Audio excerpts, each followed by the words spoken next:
Chapter 36 In the Game of Life. First thing, Mr. Daniel calls me into the hallway. So I heard there was a bit of trouble yesterday. I fold my arms. Teachers often leave special instructions for a sub, but she was not supposed to share my notes with the class. I figured I'd write her a note telling her you could do a picture so she didn't pressure you to write. I know that you struggle, and I thought that I was helping you. But I see I shouldn't have handled it by singling you out that way. Allie, I think you know I would never hurt you on purpose. I do know that, and I'm relieved to hear him say that. I'm so sorry, Allie. I really am. I hope you can forgive me. He holds out his hand to shake, and I shake back.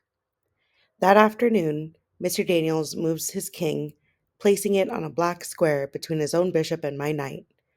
And I see the three of us, Albert, Keisha, and me.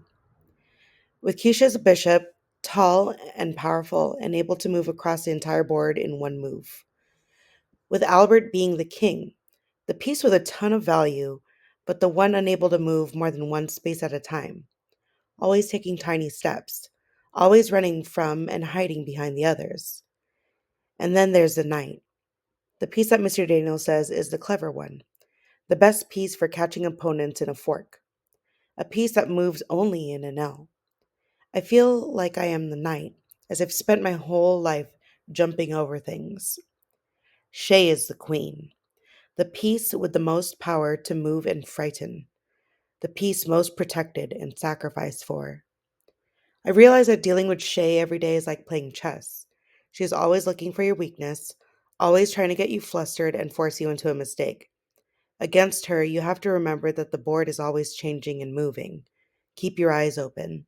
Be careful. Have a plan. Realize that you can only stay on the defensive for so long. Eventually, you have to take a stand. But no matter what, don't give up. Because every once in a while, a pawn becomes a queen.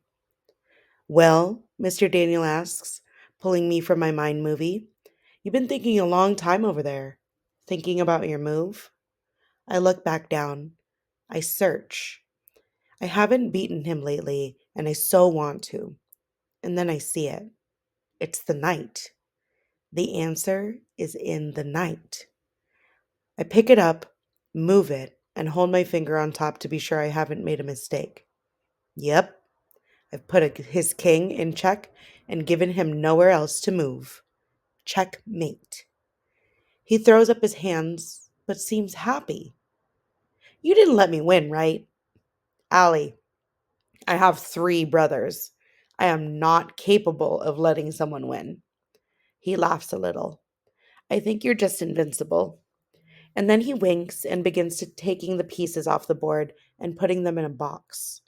I am sad the game is over, and I'm relieved that I trust him again. And isn't it funny? I've gone from invisible to invincible.